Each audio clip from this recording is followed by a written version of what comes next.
କିଛି ନୂଆ ଶିଖିବା, କିଛି ନୂଆ ଜାଣିବା, କିନ୍ତୁ ବୁଝିବା, ପଢିବା ଏବଂ ପ୍ରୟୋଗ କରିବା ସେଇଟା ହେଉଛି ଓଡ଼ିଆ ପାଠଶାଳାର ପ୍ରଚେଷ୍ଟା।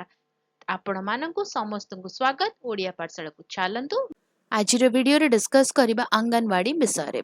ଅଙ୍ଗନବାଡ଼ି ହେଉଛି ଏକ ଗ୍ରାମୀଣ ଶିଶୁ ଯତ୍ନ କେନ୍ଦ୍ର ଯାହା ଭାରତ ସରକାରଙ୍କ ଦ୍ୱାରା 1975 ମସିହାରେ ସମନ୍ୱିତ ଶିଶୁ ବିକାଶ ସେବା ICDS ଯୋଜନା ଅଧୀନରେ ଆରମ୍ଭ କରାଯାଇଥିଲା। ହିନ୍ଦୀରେ ଅଙ୍ଗନବାଡ଼ି ଶବ୍ଦର ଅର୍ଥ ଅଙ୍ଗନବାଡ଼ି ଆଶ୍ରୟସ୍ଥଳ।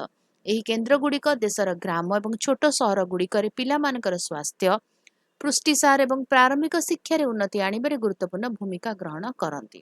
ଅଙ୍ଗନବାଡ଼ି କେନ୍ଦ୍ରଗୁଡ଼ିକର ମୁଖ୍ୟ ଲକ୍ଷ୍ୟ ହେଉଛି 6 ବର୍ଷରୁ କମ୍ ବୟସର ପିଲା, ଗର୍ଭବତୀ ମହିଳା ମାଙ୍କୁ ମୌଳିକ ସ୍ୱାସ୍ଥ୍ୟ ସେବା ଏବଂ ପୁଷ୍ଟିସାର ପ୍ରଦାନ କରିବା।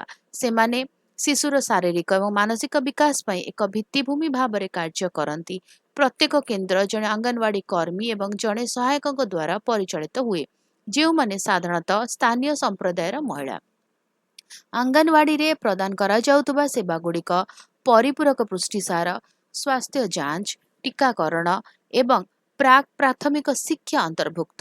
କେନ୍ଦ୍ରଗୁଡ଼ିକ ସ୍ୱଚ୍ଛତା, ପରିବାର କଲ୍ୟାଣ ଏବଂ ଶିଶୁ ଯତ୍ନ ଅଭ୍ୟାସ ବିଷୟରେ ସଚେତନତା ମଧ୍ୟ ପ୍ରସାର କରନ୍ତି। ଶିଶୁ କୁପୋଷଣ ହ୍ରାସ କରିବା ପାଇଁ ଏବଂ ଶିଶୁ ଏବଂ ମାଆମାନଙ୍କର ବଞ୍ଚିବା ହାରକୁ ଉନ୍ନତ କରିବାରେ ଅଙ୍ଗନବାଡ଼ିକୁ ଏକ ପ୍ରମୁଖ ଭୂମିକା ଗ୍ରହଣ କରିବାକୁ ପଡ଼େ। ସ୍ୱାସ୍ଥ୍ୟ ଏବଂ ପୁଷ୍ଟିସାର ବ୍ୟତୀତ ଅଙ୍ଗନବାଡ଼ି କେନ୍ଦ୍ରଗୁଡ଼ିକ ପ୍ରାରମ୍ଭିକ ଶୈଶବ ଶିକ୍ଷା ଉପରେ ମଧ୍ୟ ଧ୍ୟାନ ଦିଅନ୍ତି। ସେମାନେ ଖେଳ, ଗୀତ ଏବଂ କାର୍ଯ୍ୟକଳାପ ମାଧ୍ୟମରେ ପିଲାମାନଙ୍କୁ ମୌଳିକ ଶିକ୍ଷା କୌଶଳ ଶିକ୍ଷା ଦିଅନ୍ତି।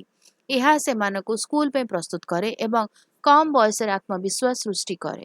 ଅଙ୍ଗନବାଡ଼ି କେନ୍ଦ୍ରଗୁଡ଼ିକ ଗ୍ରାମୀଣ ସମ୍ପ୍ରଦାୟ ଏବଂ ସରକାରୀ କଲ୍ୟାଣ କାର୍ଯ୍ୟକ୍ରମ ମଧ୍ୟରେ ଏକ ସଂଯୋଗ ଭାବରେ କାର୍ଯ୍ୟ କରେ। ସେମାନେ ନିଶ୍ଚିତ କରିବାରେ ସାହାଯ୍ୟ କରନ୍ତି ଯେ ସରକାରୀ ଯୋଜନାଗୁଡ଼ିକ ସେମାନଙ୍କ ନିକଟରେ ପହଞ୍ଚିବ ଯେଉଁମାନେ ସେମାନଙ୍କର ସବୁଠାରୁ ଅଧିକ ଆବଶ୍ୟକତା ଅଛି। ତଥାପି କିଛି କ୍ଷେତ୍ରରେ କେନ୍ଦ୍ରଗୁଡ଼ିକ ଉପଯୁକ୍ତ ଭିତ୍ତିଭୂମିର ଅଭାବ, ସୀମିତ ପାଣ୍ଠି ଏବଂ ପ୍ରଶିକ୍ଷିତ କର୍ମଚାରୀଙ୍କ ଅଭାବ ଭଳି ଚ୍ୟାଲେଞ୍ଜ ସମ୍ମୁଖୀନ ହୁଅନ୍ତି। ଅଙ୍ଗନବାଡ଼ିଗୁଡ଼ିକ ଭାରତର ସବୁଠାରୁ ସଫଳ ସାମାଜିକ କଲ୍ୟାଣ ପଦକ୍ଷେପ ମଧ୍ୟରୁ ଗୋଟିଏ। ସେମାନେ ଲକ୍ଷ ଲକ୍ଷ ମହିଳା ଏବଂ ଶିଶୁଙ୍କ ଜୀବନରେ ଉଲ୍ଲେଖନୀୟ ଉନ୍ନତି ଆଣିଛନ୍ତି, ଗ୍ରାମୀଣ ଭାରତର ସାମଗ୍ରିକ ବିକାଶରେ ଯୋଗଦାନ ଦେଇଛନ୍ତି। ଭିଡ଼ିଓଟି କେମିତି ଲାଗିଲା ମୋତେ କମେଣ୍ଟ କରିକି ଜଣାଇବ। କିଛି ଯଦି କ୍ୱେଶ୍ଚିନ୍ସ ଅଛି, ଡାଉଟ୍ ଅଛି, କମେଣ୍ଟରେ ଲେଖିଦେବା, ଆନ୍ସର କରିବା।